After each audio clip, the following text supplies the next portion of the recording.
Et si votre nom de famille portait, sans que vous le sachiez, la trace d'un peuple qui vivait sur le sol français des siècles, avant que Rome n'existe seulement dans les rêves de ses fondateurs. Aujourd'hui, nous allons vous révéler 10 noms de famille français qui sonnent parfaitement ordinaires, qu'on croise chaque jour dans le Limousin, en Auvergne, dans le Sud-Ouest ou en Bretagne, mais qui cachent en réalité une origine gauloise que presque personne ne soupçonne. Nous parlons d'un peuple arrivé sur ce territoire plusieurs siècles avant notre ère, organisé en clans guerriers qui vénéraient les rivières, les forêts et les sommets comme des divinités vivantes, et qui construisaient sur les collines des forteresses de pierre, appelées Oppida. Les Gaulois n'ont laissé ni pyramides ni temples de marbre, comme d'autres civilisations méditerranéennes de l'Antiquité. Mais ils ont laissé quelque chose de bien plus difficile à effacer. Une langue cachée à l'intérieur d'une autre langue. Des mots qui ont survécu à la conquête romaine, à l'arrivée du christianisme, et à plus de 2000 ans d'histoire, dissimulés en silence dans des noms que des millions de Français portent aujourd'hui sans le savoir. Nous allons descendre du numéro 10 jusqu'au numéro 1,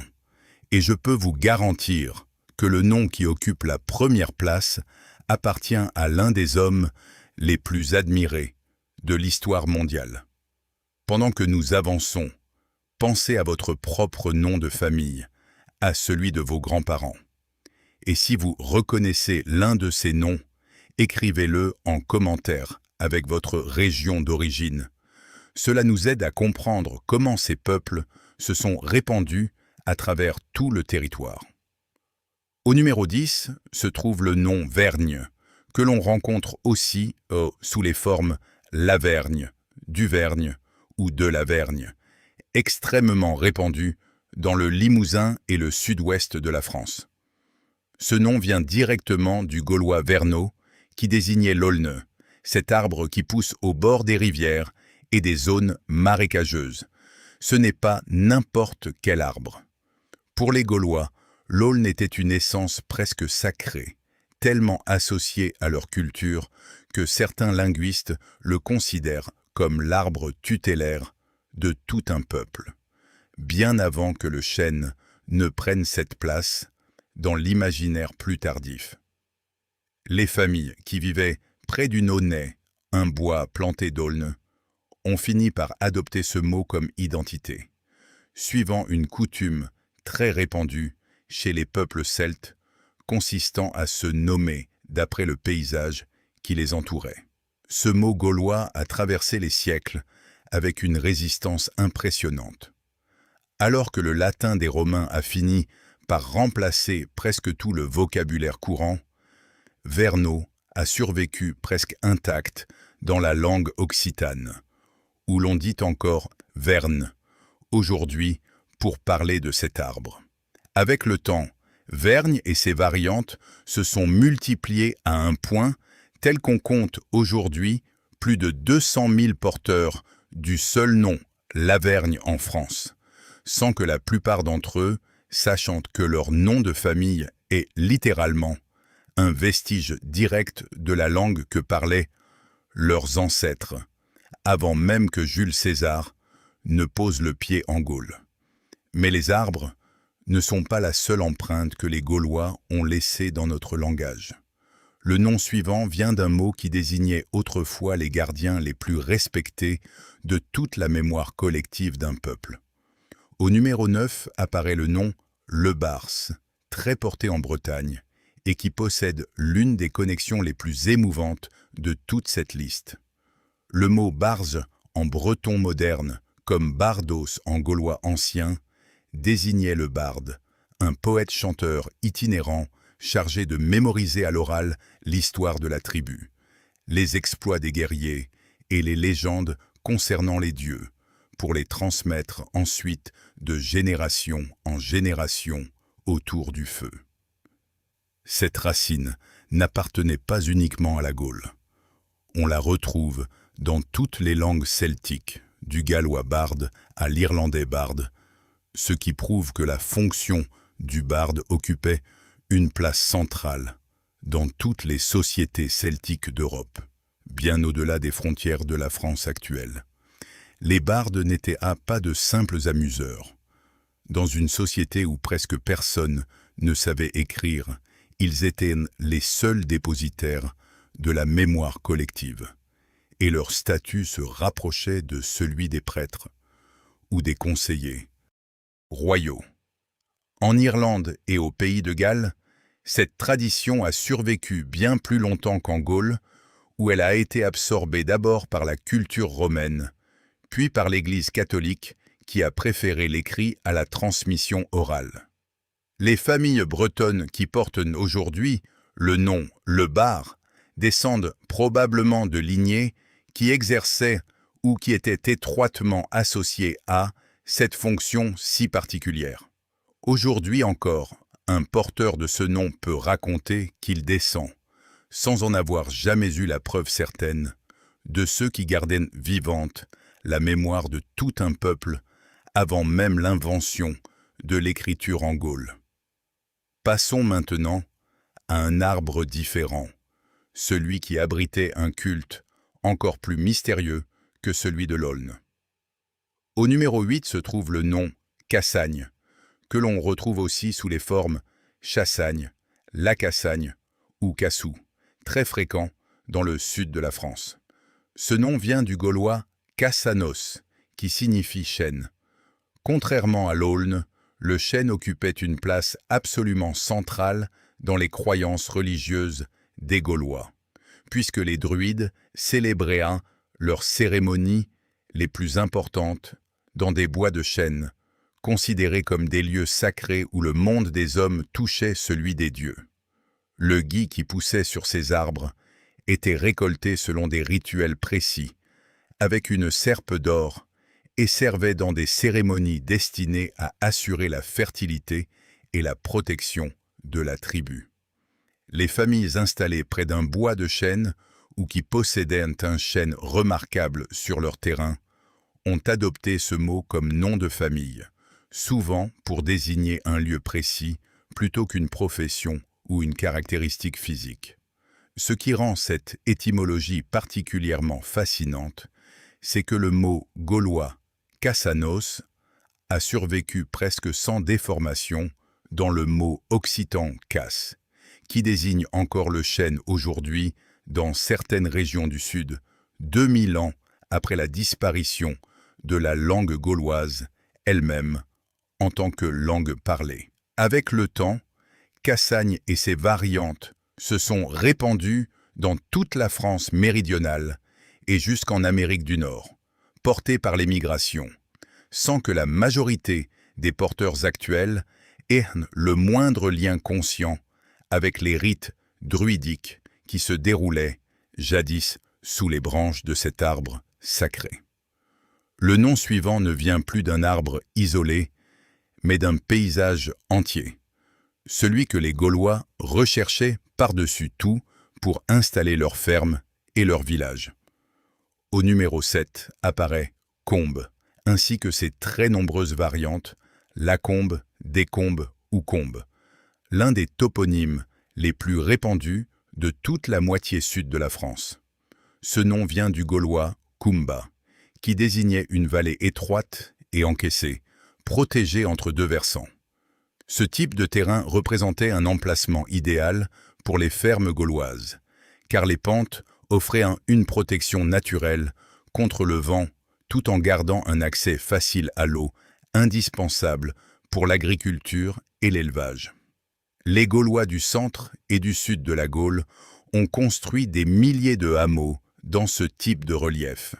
si bien qu'aujourd'hui, en France, on trouve encore des centaines de lieux-dits qui portent ce nom sous une forme ou une autre, de l'Ardèche au Tarn, en passant par l'Isère.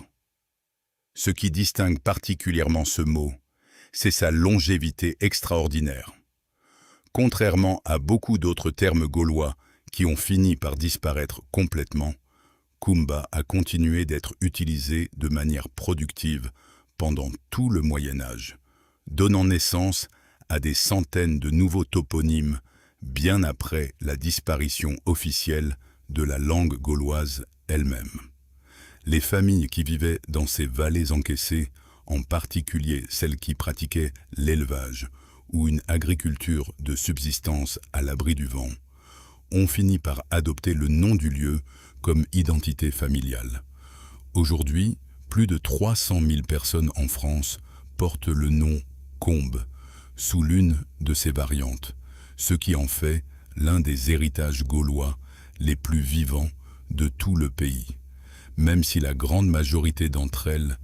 ignorent que ce mot si banal en apparence provient directement de la langue que parlaient leurs ancêtres avant l'arrivée des légions romaines. Mais tous les Gaulois ne vivaient pas dans les vallées. Certains, au contraire, cherchaient la hauteur pour se défendre et pour dominer le territoire environnant. Au numéro 6 se trouve Briançon,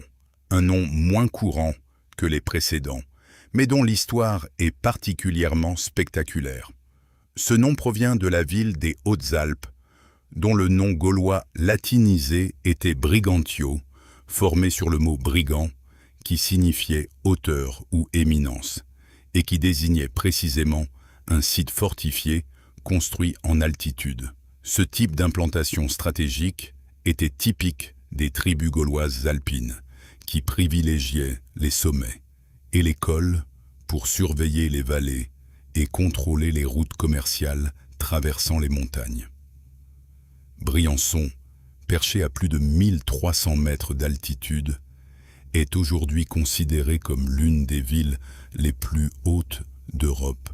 une position qu'elle occupe depuis l'époque gauloise et qui explique en grande partie pourquoi elle a conservé une importance militaire ininterrompue jusqu'à l'époque de Vauban et de ses célèbres fortifications. Les familles qui portent aujourd'hui le nom Briançon ou l'une de ses variantes régionales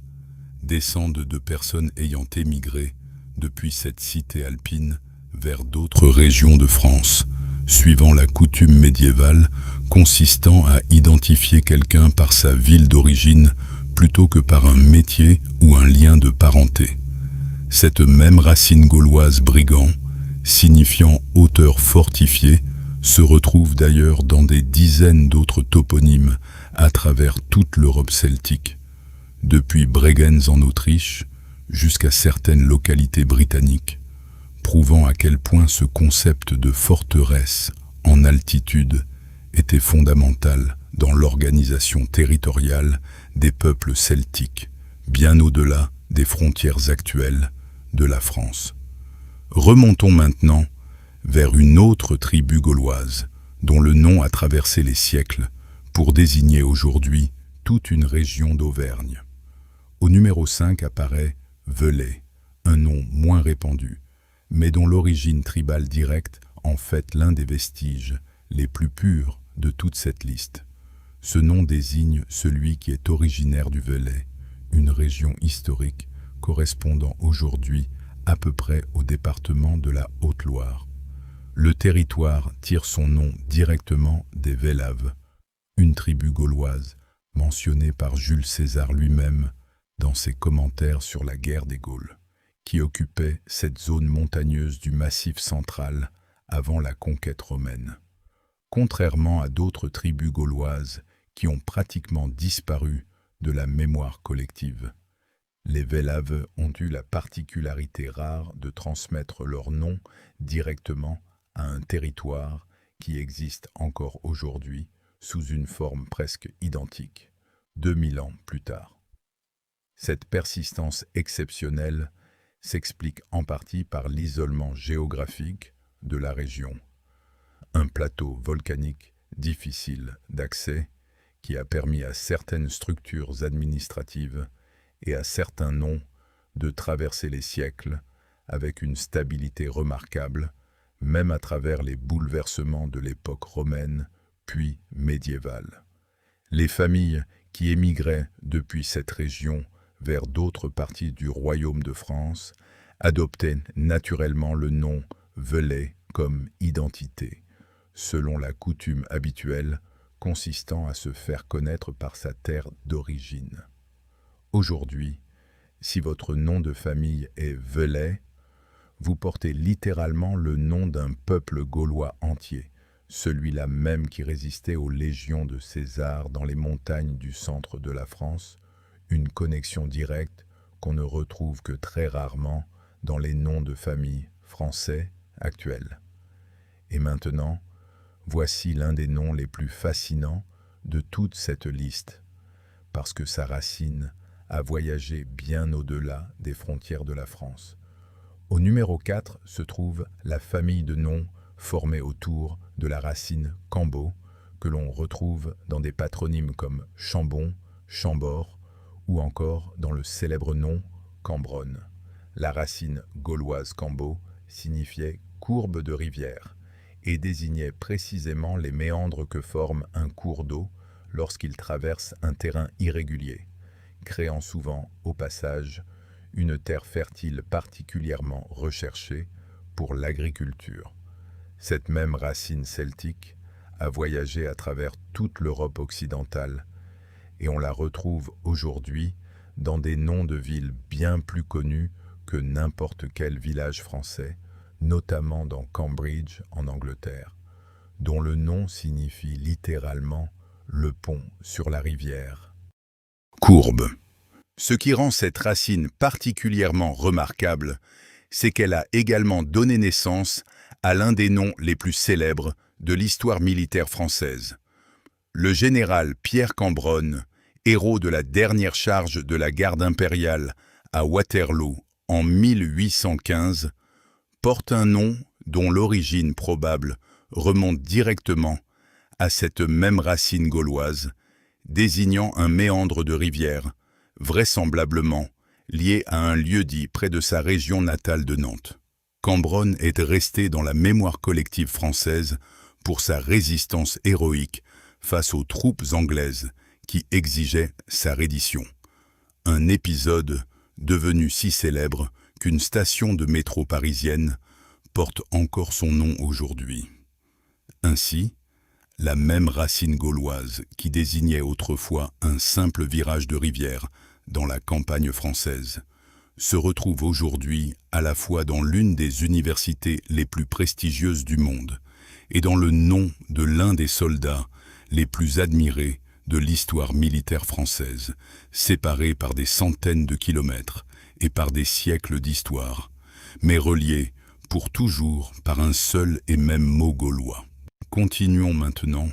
avec un nom qui nous ramène vers les forêts, mais cette fois vers des bois d'un genre bien particulier.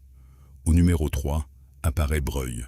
que l'on rencontre aussi sous les formes Dubreuil, Bruel ou encore Brel, très répandu dans le Limousin et dans tout le sud-ouest de la France. Ce nom vient du gaulois brogilo, qui désignait précisément un petit bois clôturé, un espace boisé délimité et souvent réservé, à l'origine, à la chasse ou à l'élevage de gibier destiné aux membres les plus importants de la tribu. Ce concept d'espace forestier protégé n'était pas une simple curiosité locale. On retrouve la trace du mot « brogilo » dans un capitulaire de Charlemagne lui-même, datant de l'an 800, ce qui prouve que ce terme gaulois est resté en usage administratif actif pendant près de 1000 ans après la fin officielle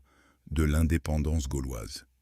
Les familles qui vivaient près de l'un de ces bois clôturés ou qui en avaient la garde pour le compte d'un seigneur local ont fini par adopter le nom du lieu comme identité familiale, un schéma extrêmement courant dans la formation des patronymes français d'origine toponymique. Ce qui rend cette racine particulièrement intéressante aujourd'hui, c'est sa présence surprenante dans un nom de famille bien plus connu, Brel, la variante portée notamment par le célèbre chanteur belge Jacques Brel, dont le patronyme partage exactement la même origine gauloise que Breuil et Dubreuil, désignant lui aussi à l'origine, un petit bois clôturé quelque part dans les Flandres ou le nord de la France. Deux noms qui semblent aujourd'hui n'avoir absolument rien en commun, l'un très rural et l'autre, porté par l'une des voix les plus célèbres de la chanson francophone, partagent en réalité la même racine celtique vieille de plus de 2000 ans.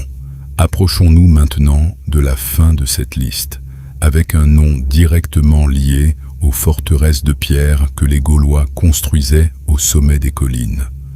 Au numéro 2 se trouve Dunay, ainsi que sa forme plus courte, Dune, un nom moins répandu que les précédents mais dont l'origine renvoie directement au cœur de l'architecture défensive gauloise. Ce nom vient du gaulois Dunum, qui signifiait à l'origine citadelle ou forteresse, avant de prendre également le sens plus général de colline. Le Dunum n'était pas une simple palissade de bois. Il s'agissait souvent d'un ensemble fortifié complexe, entouré de remparts de terre et de pierre, où toute une communauté pouvait se réfugier en cas d'attaque, avec des réserves de nourriture et des espaces pour protéger le bétail. Cette racine est sans doute l'une des plus productives de toute la toponymie gauloise en Europe. On la retrouve dans Lugdunum, l'ancien nom de Lyon, mais aussi dans Verdun, dans Melun, ou encore dans la ville irlandaise de Dublin, preuve que ce concept de forteresse en hauteur structurait l'organisation territoriale des peuples celtiques sur un territoire immense, bien au-delà des frontières de la Gaule elle-même. Les familles qui vivaient à proximité de l'un de ces sites fortifiés ou qui en gardèrent la mémoire à travers un lieu dit local ont adopté le nom d'Unet comme identité, selon le même principe d'identification territoriale que nous avons observé tout au long de cette liste. Aujourd'hui, porter le nom d'Unet ou Dune, c'est porter en soi l'écho lointain de ces forteresses de terre et de pierre où des familles entières se réfugiaient face au danger, il y a plus de 2000 ans, sur un sol qui deviendrait un jour la France. Et maintenant, avant de révéler le nom qui occupe la première place, sachez que cette dernière connexion est probablement la plus belle et la plus émouvante de toute cette liste, parce qu'elle ne concerne pas une famille anonyme, mais l'un des fondateurs les plus admirés de l'histoire humanitaire mondiale. Le nom numéro 1 est Dunan, et ici, la connexion gauloise ne pourrait pas être plus directe, puisque ce patronyme savoyard vient du gaulois Nanto, qui signifiait vallée ou torrent, et qui désignait à l'origine celui qui habitait près d'un lieu-dit appelé le Nan, un ravin creusé par l'eau au fil des siècles. Ce même mot gaulois Nanto a également donné son nom à la ville de Nantua, dans l'Aïn, preuve supplémentaire de la vitalité de cette racine dans toute la région alpine et préalpine où les Gaulois installaient leur village le long des torrents de montagne. Le porteur le plus célèbre de ce nom est sans aucun doute Henri Dunant, né à Genève en 1828, dont l'expérience bouleversante sur le champ de bataille de Solferino en 1859, où il vit des milliers de soldats blessés, abandonnés sans soin, le poussa à fonder ce qui allait devenir le Comité international de la Croix-Rouge. Son engagement pour la protection des blessés de guerre et pour la création d'un droit humanitaire international lui valut, en 1901, de devenir le tout premier lauréat du prix Nobel de la paix de l'histoire, une distinction qu'il partagea cette année-là avec le pacifiste français Frédéric Passy. Bien qu'il n'ait probablement jamais eu conscience du lien exact entre son nom de famille et les torrents de montagnes savoyards que ses lointains ancêtres avaient un jour habités, Henri Dunant porte en lui littéralement le souvenir d'un paysage gaulois, transformé en nom de famille, des siècles avant sa naissance. Ainsi, si votre nom de famille est Dunant, ou même simplement s'il en partage la racine, sachez qu'il représente de façon presque poétique le passage d'un simple ravin gaulois à l'un des actes de générosité les plus importants de toute l'histoire moderne. Maintenant que vous connaissez ces 10 noms de famille qui cachent du sang gaulois sans que la majorité des gens ne le sachent, prenez un instant pour repenser à tout ce que nous venons de parcourir ensemble. Nous avons parlé de familles installées près d'aulnes sacrés, de poètes qui gardèrent en mémoire l'histoire de toute une tribu, de chênes vénérés par les druides, de vallées encaissées où l'on élevait le bétail, de forteresses construites en altitude, d'une tribu entière qui a donné son nom à toute une région, de méandres de rivières qui ont voyagé jusqu'en Angleterre et jusqu'au champ de bataille de Waterloo, de bois clôturés partagés entre un patronyme rural et une légende de la chanson française, de citadelles de terre et de pierre,